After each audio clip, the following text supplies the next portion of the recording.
Bonjour Slimane. Bonjour Estelle. Alors on commence avec le Time Magazine et l'homme de l'année. Et l'homme de l'année, c'est Mohamed Morsi, le président égyptien.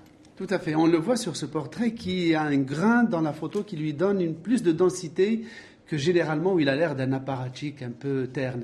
Eh bien, le journal fait une longue interview, une des plus importantes qu'il ait donnée, où on apprend qu'il a vécu 10 ans aux États-Unis, qu'il y a enseigné pendant 5 ans, qu'il a fait 2 enfants pendant ce séjour aux États-Unis, qui sont donc des citoyens américain, qu'il parle parfaitement anglais. Et dans cette interview fleuve, où il donne un peu ce qu'il est pour le public américain, il se montre comme, non pas comme le frère musulman tel qu'on l'imagine, mais comme un homme ouvert au dialogue des civilisations, à la liberté religieuse totale et sans restriction.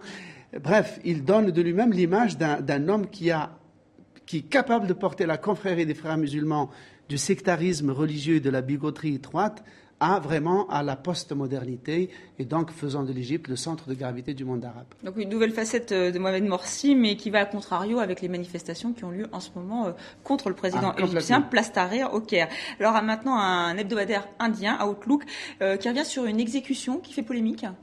Oui, c'est le 21 novembre, donc il y a quelques jours, Ajmal Kassab, qui est le chef du commando qui a dirigé 10 attaques terroristes coordonnées entre le 26 et le 28 novembre 2008, qui ont fait 173 morts, un carnage absolument épouvantable.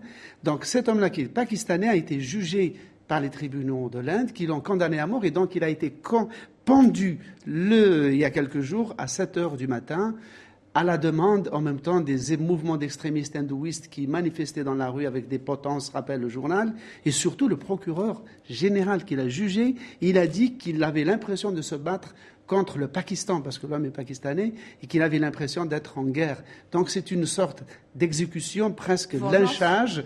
Et évidemment, le journal, qui est un journal de gauche, ouvert, a considéré que c'était honteux que l'Inde figure encore parmi les 39 pays au monde qui appliquent la peine de mort. Donc c'était pour l'auteur des attentats de Bombay.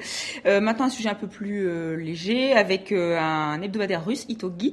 Vous allez nous faire découvrir ou redécouvrir un grand auteur russe de science-fiction.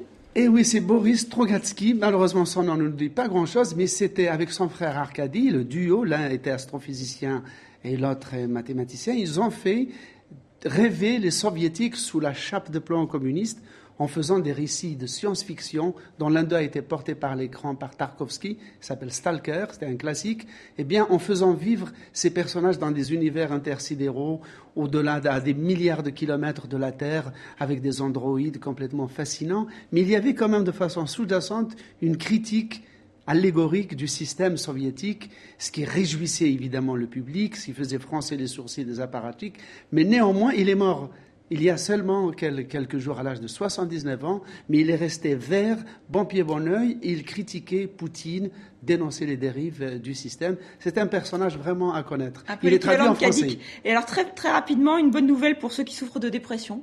Et oui, là, alors l'hebdomadaire Veja nous dit que la dépression qui touche 40 millions de Brésiliens, 300 millions d'êtres humains à travers le monde, c'est donc la deuxième cause d'invalidité dans le monde.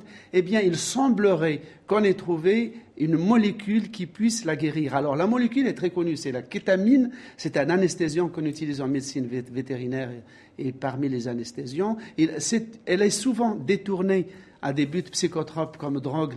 Les soldats américains en ont beaucoup abusé au Vietnam. Mais de nouvelles études montrent qu'elle peut vraiment avoir un effet sur les troubles de l'humeur et sur certains désordres mentaux. À suivre quand même. Merci Slimane et à la semaine prochaine. Et c'est la fin de ce journal. Merci à vous.